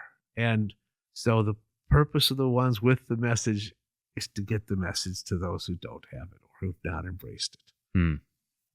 Let's take a quick break, and then we can dive into a couple more sections here. All right, Bennett says we are back from our break, and let's do The Man Who Was Thursday, which I think that was maybe 2 or 3. I think I'd read Orthodoxy and the Everlasting Man. And I was like, well, I like fiction, so I'm going to read The Man Who Was Thursday. And I finished, and I think I teared up in the last chapter. And then I closed the book, and I said, I don't know what I just read. So if you could teach me that, it probably deserves 2 readings. But it does. What's going on there? I have to start by giving a disclaimer or a caveat or some sort of something to absolve myself of blame for, because Chesterton says the one thing you must never do is give away the ending of a mystery story, right? Because you've robbed your reader of a pleasure that they can never possibly recover. But even though it is a mystery story, it won't hurt you that much to know how it ends. So I'll take you through the book. But it does rob you of some certain surprises. I'll try not to give everything away. But it's his most famous novel. He wrote, I think, 7 novels. I don't think it's his best one, but it's really good. It's really good. And the main character in the novel is Gabriel Syme. And Gabriel Syme is out having a discussion with he's a poet. He's having an argument with another poet named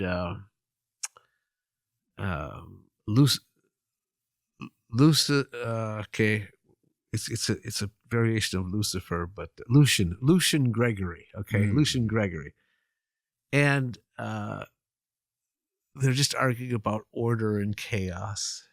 They seem like 2 literary fellows, and But Gabriel Syme is clearly saying things that are upsetting Lucian Gregory, to the point that he says, I'm going to show you that you are wrong in your defense of order. Because Gabriel Syme saying order is more poetic than chaos. It's to hit the target is much more poetic than missing the target. And when the train arrives safely at the station, it's much better than if it crashes, right? Oh, and Lucian Gregory's having none of this. So he takes Syme and they go into a secret meeting place. That I think it starts at a regular cafe, but they're sitting in a room, and the room becomes an elevator and descends down into a den. And who's there but a group of anarchists? And of course, the 2 of them swear to each other not to reveal that Syme is not really one of the anarchists. And since Lucian has taken him in, he can't give him away either. So they're with the whole idea of an organization of anarchists is kind of a paradox, right? So each of these agents are named for a day of the week, and they each have some important function to serve in the anarchist organization, to assassinate and create chaos and things like that. And Chester wrote this in 1908. A few years earlier, the president of the United States was assassinated by an anarchist. So they were a form of terrorists that were a real threat at the time. Even though these characters are quite comical in the book, they do represent a philosophy that was out there. It was just destroy everything. They're terrorists. And so they're going to elect a new member of the council, a new Thursday. And Lucian Gregory said, they're going to elect me. And he starts giving just really what sounds like a normal political speech. And Gabriel Syme, who's there undercover, gets up and makes a much more anarchist speech than even the real anarchists. We're going to just destroy everything. This isn't, what are you doing? You're all being way too tame. And so they elect him as Thursday. Uh-huh. And he's not really an anarchist. Well, we'll find out subsequently he's really a policeman. He's been a poet, but he's been an undercover policeman posing as a poet, whereas the anarchist was an anarchist posing as a poet. And they thought they were having a discussion on poetry. It turns out they're both Look, just well, Lucian doesn't know that he's actually a police agent. He's there to infiltrate this anarchist council. And then you get a flashback of how he got recruited into this police undercover agency to expose the anarchists. And that conversation that he has with the policeman who recruits him is marvelous. Where he said this policeman says, the worst criminals today are not the bigamists or the burglars. My heart goes out to them. They're just, the guy who gets married to him, and he obviously likes the ideal of marriage. He just takes it to an abnormal extreme. The burglar, he appreciates private property. He just wants to make it his own. Mm-hmm. He says the really lawless criminal that's a threat to our society today is the modern philosopher. Because they don't like property, and they don't like marriage, and they don't like life itself, including their own.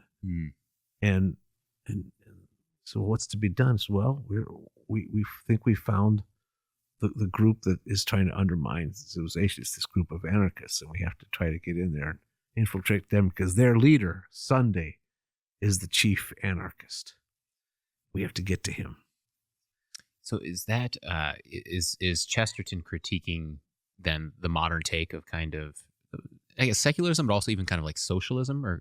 Socialism would be one, but Chesterton, this is a wonderful can of worms, Brian. He has as much critique of capitalism as he does of socialism. Yes, he does. Yeah, because he says they're both against the common man. They both are against private property. It says that the capitalist wants to have the property concentrated among the capitalists. Because the problem with capitalism is not that there's too many, but there's too few capitalists. There's too few who control the capital. Yeah. And everybody else is a wage slave. And he says the ideal is to have more widespread independent ownership. And he called it distributism. We call it localism, but it's a better word. But the idea is that if people are more independent, then they are free. And then they're not beholden to either a centralized government or a centralized commercial system. In a nutshell. Yeah, so he'd have some opinions on the Civil War, wouldn't he? The Civil War? Yeah, I mean, he'd be arguing against a strong central government. Yeah. And, he knew that the South had its problems too, but, it really was the beginning of the end of an agrarian society when the South was defeated. And, that's an interesting thing to remember. We've lost the family farm in our country. Yeah, we have. Yeah. Anyway, sorry, I kind of derailed you. No, that's okay. So you've got Sunday's the head of this organization. Yeah. He's now Thursday. So Gabriel Syme becomes Thursday. The mysterious figure of Sunday is the one that they're trying to get to. Right. Yeah. Was you had another question? Yeah. Well, I was thinking, kind of that point where you're talking about the discussion between the police officer that's recruiting Syme. It kind of goes back to the suicide thought, right? Because when Chesterton talks about suicide, he says even the murderer, he wants to destroy a piece of creation, right? To where the suicide wants to destroy all of creation. He wants to shut his eyes and have the world be gone. Yeah. And that's kind of the same point here, where that he's making, where he's like, yeah, someone who steals someone else's wife, like he still understands the value of a wife, right? But the lines have been misplaced, right? To whereas the anarchist wants the world to burn, right? It just doesn't want anyone to have property, anyone to have wives, anyone to even be alive. Yeah. Right. But, that's the modern world. We have this war on private property. There's forces out there saying, yeah, just have the government own everything and you can rent, or have the corporation own everything and you just be a wage slave for the corporation. You be a cog in the wheel. Or, you don't have to have a family. Better that you don't have a family, right? And, in fact, if you want to die, we'll help you. Yeah. Right? So, again, Chesterton being very prophetic. So there's Gabriel Syme, and he's in quite over his head because he thinks he's going to be exposed at any moment as being this double agent. And they have the first meeting of the council, and Sunday looks at him and it looks like he's going to expose him. But then he turns to one of the other anarchists and he says, "You're really a police detective." And it wasn't Sy, it was another guy. And the guy takes off his disguise and leaves. So he was a police officer. The other guy was, yeah. Yeah. And Gabriel said, "Oh, I almost got caught." It's the dramatic. And Syme did not know that the other guy was a police officer. Syme right? had no idea. Yeah. This other anarchist was really a police officer in disguise, and so he wondered what to do next. And he notices that as he leaves the meeting, one of the other anarchists is following him, and he's an old man, and yet he keeps up with him no matter what. He tries to lose him, and this old man is always just right at his heels. And finally, he confronts him in a pub, and the old man says to him, "You're a police officer, aren't you?" And he goes, "No." "Yes, you are." "No, I swear I'm not." And he goes, "Oh, that's a pity." He says, "Because I am." Mm-hmm. And that's why he was just dressed up as an old man. That's why he was able to follow him. Mm-hmm. Well, the book is so well written that you don't expect that what you should have expected at that point happens, that every one of the anarchists is a police officer in disguise. But he reveals it with such great tension and such great comic implementation that you just, when it happens the next time, you go, "Oh, I fell for it again." Mm-hmm. It's really well done, and so it's high comedy and yet high adventure and tension at the same time. But they're all after Sonny because they all fear him and they think he could destroy them.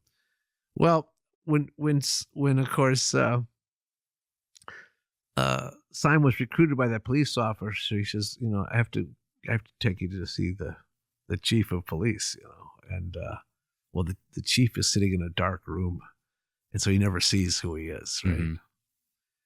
And he says, "Well, you're perfect to work for us." He goes, "Well," he says, "I don't have any experience." He says, "You don't need any experience." He goes, "What do you mean you don't need what possible job could there be where you don't need any experience?" He says, "Martyrdom." Mm. Good day.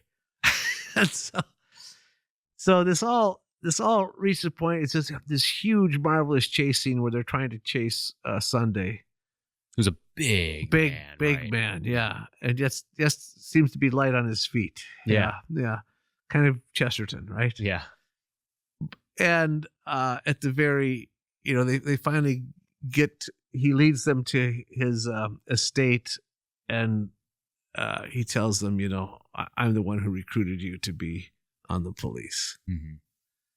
And then they have a special feast together that seems to be something like the Last Supper, and they all want to know, why did this happen? Why did this happen? Who are you? And then along comes, of all people, Lucian Gregory. And he says, "You haven't really suffered. You haven't really." And yeah, this is the key. And Syme says, "Oh, yes, I have suffered. My whole world fell apart. I watched everything completely. I questioned everything. There was no order anymore in the universe." And yet he's still demanding an answer from Sunday why it happened. And the only thing Sunday says to him is, "Can you drink the cup that I drink of?" Mm. And then his face turns so large that it turns into the sun, and it's like they wake up from a nightmare. They emerge out of it. And people forget that the subtitle of the book is A Nightmare. And the whole thing is sort of like a nightmare. Now, what's the real interpretation? What do you think it is so far? So obviously Sunday becomes a Christ-like figure, right? Yeah. There's something with the Sabbath there, isn't there? Yeah, he's Sunday, so he's the Sabbath. He's the Sabbath. "I am the Sabbath. I am the peace of God," he says. Mm-hmm. Yeah. Yeah, and then there's that great accusation at the end, Mm-hmm. right, from Lucian, which has to do with suffering. Yeah. Right? And he does he direct it to Sunday even? No, Or he directs it to Gabriel, Okay. Syme, and the others. Yeah. Okay. Okay, you're gonna have to connect the dots here, because this is where I've wrestled with it. Yeah, and this is where people do. Mhm. And fortunately, Chesterton never talked about his own books, but he did. He was asked he was asked, what does the man who was Thursday mean? And he actually gave an answer. He gives the interpretation. Okay. The light bulb just went off, but go ahead. Or you want me to say the light bulb? Sure. So Thursday is the day of the Lord's Supper, right? Or the institutional Lord's Supper. Is there anything with that? Maybe. No, actually, I've read a very good analysis where each day of the week, each of those characters represents something, and I don't have it at the tip of my head right here, right now, because that is interesting. That the interpretation, because each of them is an interesting character, but that's not the main point of the book. The main point, he says, is that the man who was Thursday is a retelling of the book of Job. Ah. Tell me more. Well, Sunday, of course, is God. Where were you? Yeah, but when Job goes through all these strange sufferings that he doesn't understand, he just doesn't understand what has just happened to him. And who's the adversary? Lucifer. And he's the one who says, "Yeah, you don't really know what it's like to suffer. Oh, I have suffered. I want to know why I'm suffering." And just as Job asked God that question, Gabriel asks Sunday that question, and God and Sunday do the same thing. They just answer with a question. They don't give any answers at all. God says to Job, "Okay, you've asked your questions. Now I'll ask mine. Here's my first question. Where were you when I laid the foundations of the earth?" And the morning stars sang together. Well, that it's almost like the recreation of creation kind of occurs when the 7 days are created, right? So you have that wonderful imagery of the 7 days of creation in the persons of the policemen who are posing as anarchists, who each go through their encounter with God, as it were. And so there's that, but there's also that that God just shows off his creation. He says, I made all this. Do you think that that it's implied? Do you think I maybe know what I'm doing? If I did all this, could you do this? Could you do what I just did? And Job, ends up being silent at the end. But as Chesterton says, he hasn't been given a solution yet. He's satisfied. He's satisfied. And this is in an essay that Chesterton writes about the book of Job. He says, the riddles of God are more satisfying than the solutions of man. The riddles of God are more satisfying than the solutions of man. God has not shown us everything. He has shown us enough to know that he is God, that he has a plan for our lives. Even in one of the Father Brown stories, you get that first time that image of the tapestry. We are on the wrong side of the tapestry. It's from a Father Brown story. We don't see the picture that's being made. We see the backside of it. It doesn't make any sense to us. But from God's side, it's a beautiful tapestry he's weaving. And Gabriel Syme has that encounter with Sunday. And the only thing Sunday tells him is, can you drink the cup that I drink of? Are you ready? Are you really ready to follow me? You've been chasing me. Now, if you really want to follow me, you can keep suffering with me.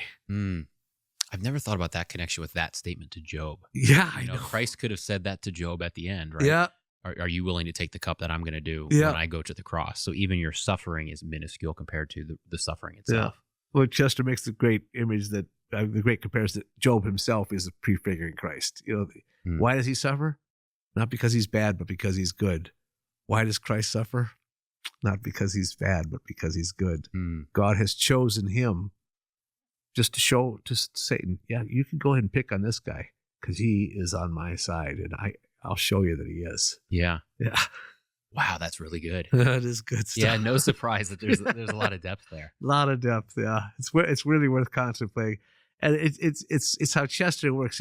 There's this amusing story, and then there's this thing under it, and there's something really profound underneath that. Mm-hmm. Yeah. Yeah, which is once again that poetical nature, Right. Is where you're able to do that. It's why Etienne Gilson says that Chesterton's one of the deepest thinkers who ever existed. Hmm. Yeah. So what are some other? Well, do you want to talk about poetry a little bit? We could talk about poetry. Okay. Because you wanted to. Yeah. So, because he makes that, I forget what chapter it is, but he very much makes the claim that kind of systematic talking is kind of the least deep, and then poetry is the deepest, right? Do you remember? Is that in Orthodoxy where he talks about that? Perhaps. Maybe. Sure. Okay. It's not coming up, but Okay. But I know he does talk about that because he talks about, he says if we were all real enough, we'd all talk in rhyme.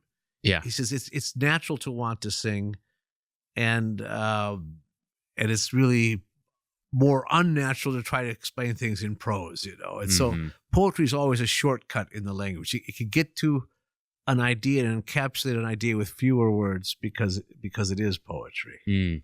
And to your point of it, sometimes it just asks a question, and the question is sometimes more profound than the explanation itself. Right. Hence, where were you, or can you drink this cup? Yeah. Those open your mind up.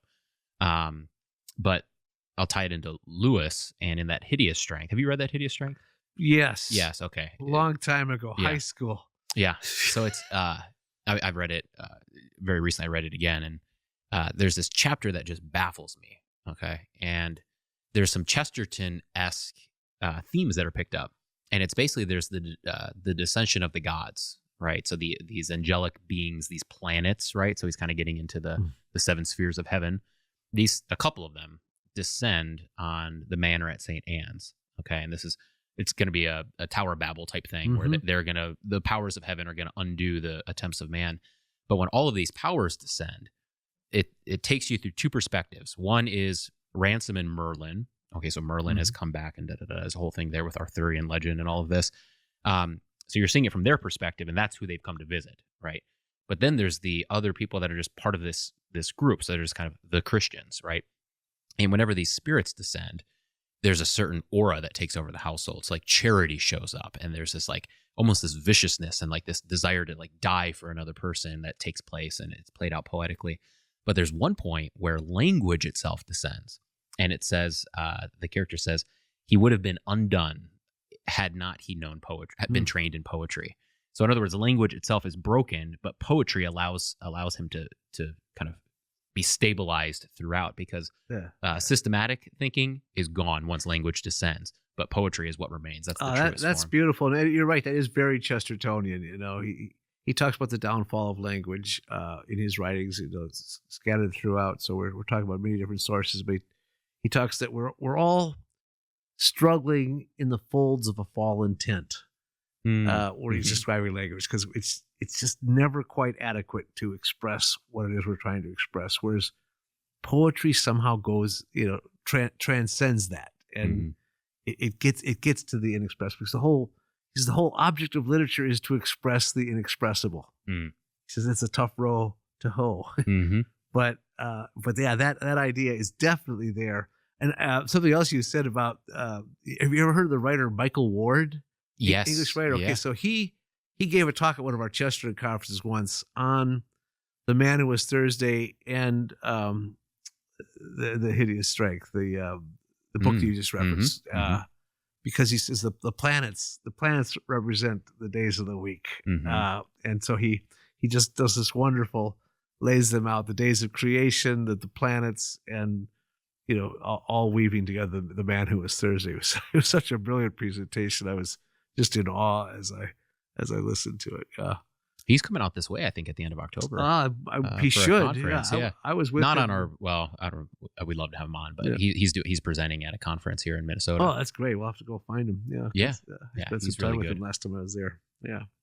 So let's do one of the things that stands out about Chesterton. You mentioned this at the beginning. Like, he covers so many topics, right? So we tackled some of his more theological, or The Man Who Was Thursday, which is, I guess very theological, but he just had some just maxims of life, right? That were just common sense wisdom, know? And I think he says that about Aquinas, where he says he's the theologian of common sense. Does he say that? Yeah. Well, he says his philosophy is common sense. Yeah. That's what he says. His philosophy is common sense. And I've dubbed Chesterton the apostle of common sense. Yeah, I think that's my thought too. Right. I And probably got it from you. Yeah.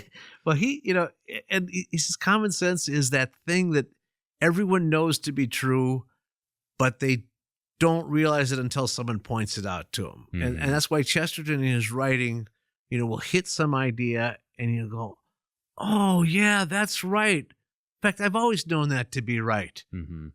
But all he does is articulate the thing that you've been thinking, and he puts your own thoughts into words as he's such a master of doing. And so much of his common sense, which he says is under attack in the modern world. Mm-hmm. All of the new philosophies are attacks on common sense, on things that people know to be true. Just basic attack on the family of man, woman, and child is the definition of a family, and Mm-hmm. and the importance of the bond of marriage.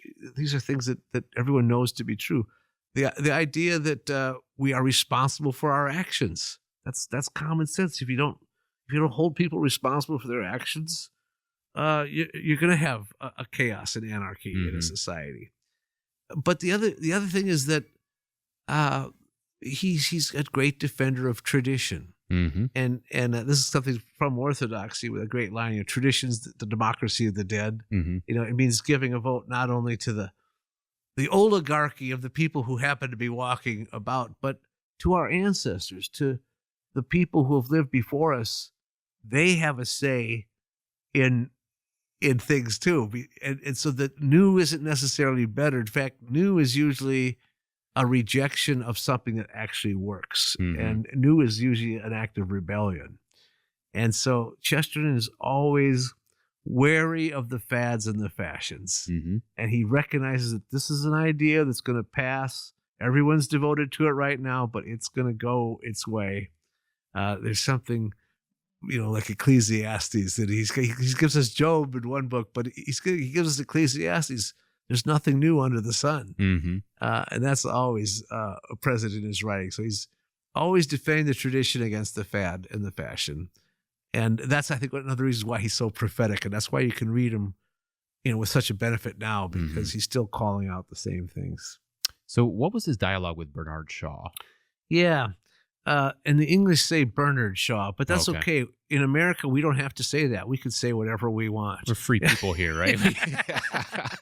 Yeah, so George Bernard Shaw was a famous playwright, contemporary of Chesterton. They had a great friendship, but they did not agree on anything. Mm-hmm. And Yeah.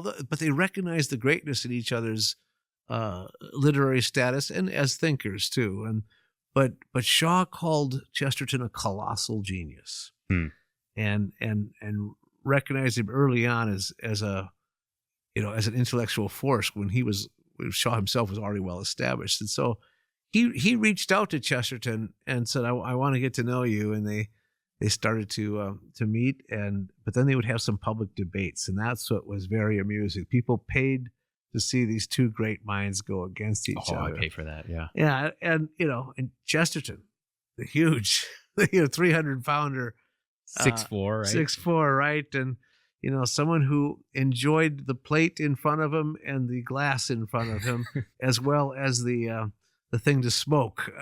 And so... Didn't he say when one ends, another has to begin or something like that? He says, some write with a pencil, some write with a typewriter, I write with a cigar. Yeah. And then you have Shaw, the teetotaler, vegetarian, non-smoking, the complete Puritan. Uh-huh. But the Puritan doesn't believe in God, whereas this, apparently carousing man, as Shaw said, he has a boozy halo, right? This is a man who enjoys God's good gifts, Mm-hmm. and he's a great believer in God. So it's ironic that the ascetic one he's definitely the detached wit, but doesn't seem to be a happy man, whereas Chesterton's very happy and very involved in life. Well, the two of them would have their debates, and Shaw was always defending socialism or some form of a non-Christian explanation of things, the life force instead of God. But then they would have their repartee too, so that Chesterton looks at the rail-thin Shaw and says, "I see there's been a famine in the land." And Shaw responds, "And I see the cause of it." So they knew how to do the back and forth. But what's so great is that Chesterton, with all of his philosophical opponents, not only got along with them, but was friends with them. And so you never see this personal animosity towards the opponent. And Chesterton was a great model of Christian charity. And people were drawn to him because of his goodness. And they loved his wit, and they loved hearing him say funny things. But the thing that was most attractive about him was just this goodness. And that's why they loved him. Does he have a line? I don't know if it's about Bernard Shaw, but he makes a claim of somebody, like so-and-so, says something about this, and then he finishes with, I wish he would just throw his head against the doors next time, or something like that. Was that with Bernard Shaw? But he was so witty. Yeah. And to your point, in a way that was not, it wasn't full of hate. No. He had such an appreciation of wit where they could go back and forth and they could take that. And that's a great lesson for today, because we've kind of lost that. Absolutely. Yeah. Yeah. I mean, Shaw says to Chesterton, "If I were as fat as you, I'd hang myself." And Chesterton says, "If I were to hang myself, I'd use you for the rope." So yeah, no, they weren't afraid of those things, but they were completely bloodless jests. That's what they were. And again, angels fly because they take themselves lightly. They never took themselves too seriously, and that's what Chesterton's great strength was. He would laugh the hardest at the jokes about himself. The jokes about his weight. He said, he was the politest man in all of England because he could stand up on a bus and offer his seat to 3 women at one time. So, I love how he embraces that, the thick skin. Yeah. I'm looking at the clock here. How much time do we have? We don't have any time at all. No time at all? So we should try to finish up. Give ourselves like 5 minutes to wrap this up. Okay. All right. It's a good last question. I had one, but I don't know if we're going to be able to tackle it in 5 minutes. Well, so many people have said, maybe, that had Chesterton lived in a different location and not only been exposed to Anglican and Catholicism, that he would have almost certainly been an LCMS Lutheran. What's your thoughts on that? Yeah, I've heard that. You've heard that a lot? Yeah, well, we did mention the book on Thomas Aquinas, and he does kind of put Luther into the context that he puts him into. He takes the long knives out at the very end of that book. No, I mean, Chesterton really has he is a very ecumenical writer. He appeals to non-Catholics as well as Catholics, and to all different denominations. He appeals to non-Christians as well with his amazing, profound ideas, and his great respect for human dignity and human freedom. But his career begins with him defending God against atheism, then defending Christianity against non-Christianity. But it does end with defending Catholicism against everything else. And, you know, his own pilgrimage did bring him to the Catholic Church. And I think, you know, he was looking for the historical church. That was one reason that's where he ended up. But I think is this idea of the sacraments too made a big difference to him. You know, we asked why he became Catholic. He said, to get rid of my sins. Mm-hmm. You know, so he has a very high view of the Eucharist, of confession, and of marriage, and of the papacy. Mm-hmm. Those are all things that were important to his understanding of things. But he and of course, you know, he thinks Calvinism did great destruction to the world because it paved the way for other forms of determinism and the double predestination problem. Mm-hmm. But yet he has high praise for anyone who is faithful to their own religion, because if they're not, there's no respect. Mm-hmm. There's nothing respectable about not being faithful to your own religion. Mm-hmm. And he would welcome and enjoy, and did enjoy, the open debate for people to defend their faiths to one another. Mm-hmm. And,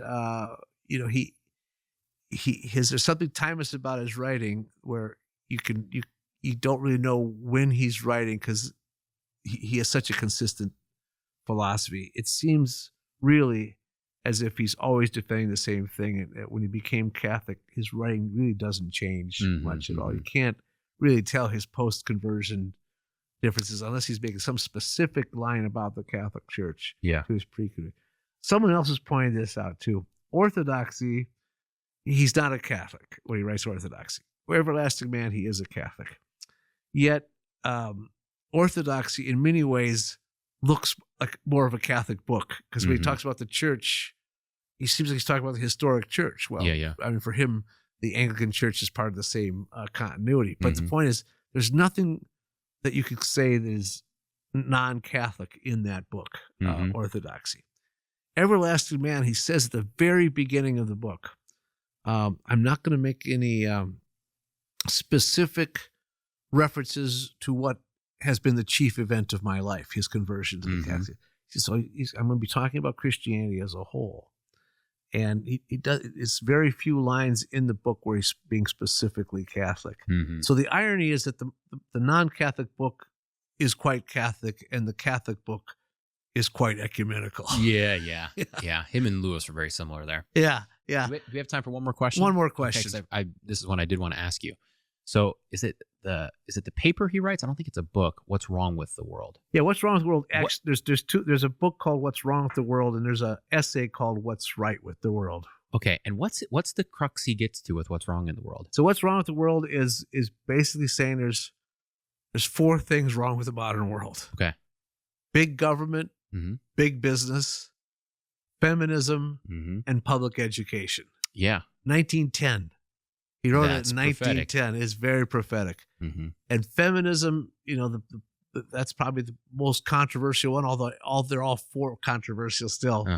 But with feminism, he's basically arguing that the woman has had the most important role in any society, and women have thrown away the distinctive thing that makes them feminism, which is to be a mother. And instead of they're just aping men in all the things that men do.